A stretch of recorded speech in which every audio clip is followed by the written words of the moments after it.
আমাদের সাথে এখন আমাদের সাথে আছেন যে উকিল বাড়ি, যে উকিল আমি বলবো ওনার নাম হচ্ছে আবুল হাশিম, খন্দকার আবুল হাশিম। তার সুযোগ্য সন্তান যে খন্দকার আলম ভাই আমাদের সাথে আছেন। আসলে আমি এর আগে একটা ব্লগ করেছিলাম যেটার মেসেজগুলি হয়তো সম্পূর্ণ সত্যি ছিল, তো ওটাকে শুধরানোর জন্য আমি আজকে এসেছি।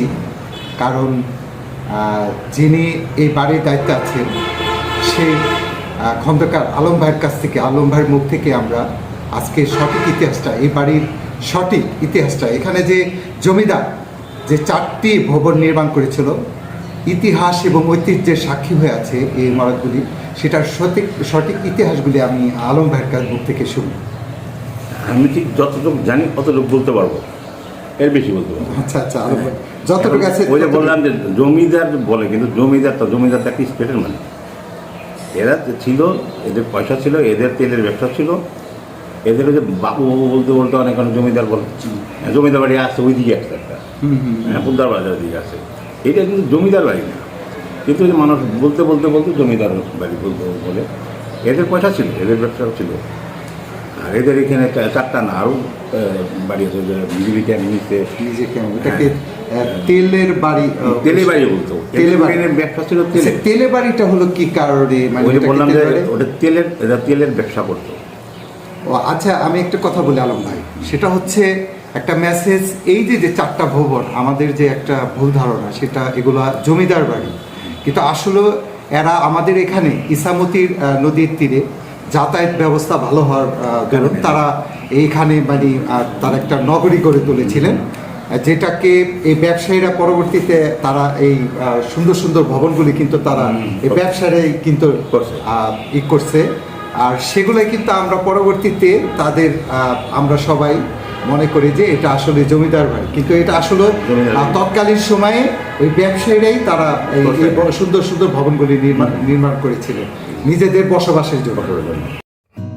আসলে আমি আমার খুব ভালো লেগেছে যে খন্দকার আলম ভাইকে, যিনি আমি যখন নাকি বাহির থেকে এই উকিল বাড়িটি আমি ভিডিও ধারণ করতে গিয়েছি, ঠিক ওই সময় আলম ভাই, খন্দকার আলম ভাই আমাকে ডাক দিয়ে উপরে নিয়ে যায় এবং আমরা সেই সুযোগে আমরা বাড়ির ভিতরে ঢুকে, আমরা উকিল বাড়ির ভিতরে ঢুকে পড়ি। এবং আমি এই উকিল বাড়ির ভিতরে একটি ভিডিও ধারণ করেছি বন্ধুদেরকে দেখানোর জন্য। আসলে জমিদার বাড়ি কিন্তু জমিদার বাড়ি, এই পুরাতন এই 200 বছরের জমিদার বাড়িটি মানে আমার কাছে খুব ভালো লেগেছে। তো আমরা আলম ভাইয়ের কাছ থেকে কিন্তু আমরা সঠিক ইতিহাসটা জেনেছি যে এটা জমিদার বাড়ি না, তারা মূলত ব্যবসায়ী ছিলেন। এই ব্যবসায়ীরাই কিন্তু আমাদের কাছে এখন জমিদার হয়ে উঠেছে। আমরা কিন্তু এই বাড়িগুলোকে, পুরাতন এই প্রাচীন বাড়িগুলোকে জমিদার বাড়ি বলি। প্রিয় বন্ধুরা, আমরা এখন যে বাড়িটি দেখতে পাচ্ছি এটা হচ্ছে তেলে বাড়ি। মূলত এই সুন্দর ভবনটি এই তেল ব্যবসায়ী, এখানে যে তেলের ব্যবসা করতেন তিনি এই ভবনটি নির্মাণ করেছিলেন। এই ভবনটিকে তেলে বাড়ি হিসেবেই চিনে। দাঁড়িয়ে আছি আমাদের বন্ধুরা, আমরা কিন্তু একটি মাথা ভাঙ্গা মূর্তি দেখতে পাচ্ছি আমাদের কলাকপা গ্রামে। এই কোকিল পেয়ারি ভবনের অপোজিটে কিন্তু এই বৌদ্ধ মন্দিরটি অবস্থিত। তা আমি এটার সঠিক একটা ইতিহাস ব্যাখ্যা করি।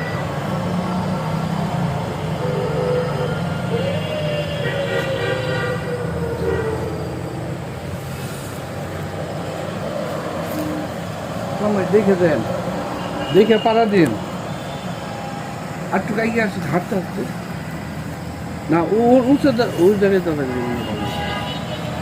আসলে আমি এখন দাঁড়িয়ে আছি এই কোকিল প্যারি এই জমিদার বাড়ি। এই জমিদার বাড়ির অপোজিটে আমি 2টা মঠ দেখতে পাচ্ছেন, তবে এই 2টা মঠ কিন্তু বৌদ্ধদের মঠ। এই জমিদাররা কিন্তু হিন্দু সম্প্রদায় ছিল। তার পাশেই এই বৌদ্ধ যে মঠ, এই বৌদ্ধ এখানে একটা মূর্তিও আছে, যেই মূর্তিটি মাথা ভাঙ্গা দেখতে পাচ্ছি। তো স্থানীয়ভাবে অনেক মুরব্বীদের কাছ থেকে জেনে জানতে পারলাম যে এই বটের ভিতরে যে মূর্তিটা আছে সে 1971 সালের ওই যুদ্ধের সময় পাক হানাদার বাহিনীরা এটার মাথা ভেঙে ফেলেছিল। তো আমি আসলে আরেকটা ইতিহাস ভালো করে জানতে পারলাম না, সেটা হচ্ছে আমি আমার বন্ধুদের বলবো, পেজের যারাই দেখবেন তারা যদি আমাকে কমেন্ট সেকশনে অবশ্যই জানাবেন যে কেন কিভাবে এই মূর্তির মাথাটা ভেঙেছে, এবং এই হিন্দু হিন্দু জমিদার বাড়ির পাশেই অপোজিটে কেন বৌদ্ধ এই মঠ দুইটা গড়ে উঠেছিল, বা এটার আসলে সঠিক ইতিহাস কেউ বলতে পারে না। তো বন্ধুরা, আজকে এখান থেকে বিদায় নিচ্ছি। আমি তো স্ট্রিক্ট আনি নাই, এটা হচ্ছে